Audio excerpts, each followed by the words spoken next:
अजीत पवार और शरद पवार के बीच मुलाकात के बाद महाराष्ट्र की राजनीति में अलग अलग अटकलें चल रही हैं। महाराष्ट्र के पूर्व मुख्यमंत्री और कांग्रेस नेता पृथ्वीराज चव्हाण ने दावा किया है कि अजीत ने शरद को भाजपा में शामिल होने के लिए केंद्रीय मंत्री बनने का प्रस्ताव दिया था। अब इन अटकलों पर शरद का भी बयान सामने आया है। उन्होंने कहा कि बैठक के दौरान अजीत की तरफ से इस तरह का कोई प्रस्ताव नहीं मिला।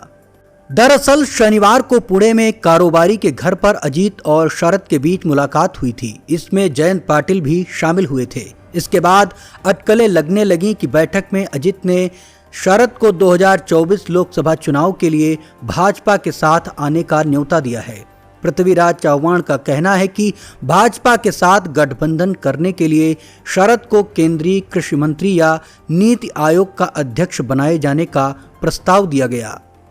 शरद ने कहा, कांग्रेस के नेता अगर कोई बयान दे रहे हैं तो मुझे इसकी जानकारी नहीं, लेकिन अजीत से किसी प्रस्ताव पर बात नहीं हुई। अजीत ने बैठक के दौरान कोई ऐसी बात नहीं कही।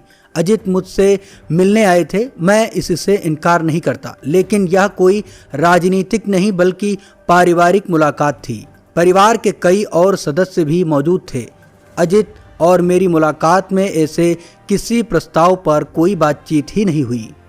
चर्चाएं हैं कि कांग्रेस और शिवसेना उद्धव बाला साहब ठाकरे राष्ट्रवादी कांग्रेस पार्टी को अलग कर गठबंधन में चुनाव लड़ने का विचार कर रहे हैं। इस पर शरद ने कहा, कांग्रेस और शिवसेना उद्धव गुट द्वारा एनसीपी को अलग करके चुनाव लड़ने की जो चर्चा चल रही है, ऐसा कुछ भी नहीं है। कांग्रेस और उद्धव ठाकरे के प्लान बी की महज चर्चा है, इसमें हकीकत कुछ भी नहीं। शरद ने कहा, देश की सत्ता भाजपा और उसके सहयोगियों के हाथ में है। उनकी भूमिका एकता बनाए रखने की होनी चाहिए, लेकिन वे लोगों को बांट रहे हैं। ऐसे कई उदाहरण हैं कि कैसे भाजपा ने राज्य सरकारों को गिराया, जैसे गोवा, मध्य प्रदेश और महाराष्ट्र में। उन्होंने कहा, चुनाव आयोग ने जो उद्धव ठाकरे के साथ किया वो हमारे साथ भी कर सकता है, क्योंकि वह स्वयं निर्णय नहीं ले रहा बल्कि दबाव में निर्णय ले रहा है। शरद ने कहा, मंत्री पद का ऑफर दिए जाने की बात सिर्फ अफवाह है, इसमें कोई वास्तविकता नहीं है। मैं पार्टी का सबसे वरिष्ठ व्यक्ति हूँ, मुझे कौन प्रस्ताव देगा। मणिपुर के मुद्दे पर उन्होंने कहा, ये बेहद संवेदनशील राज्य है, वहाँ अतिरिक्त सावधानी बरतने की जरूरत है। प्रधानमंत्री को अपने भाषण में मणिपुर पर और अधिक बोलना चाहिए था।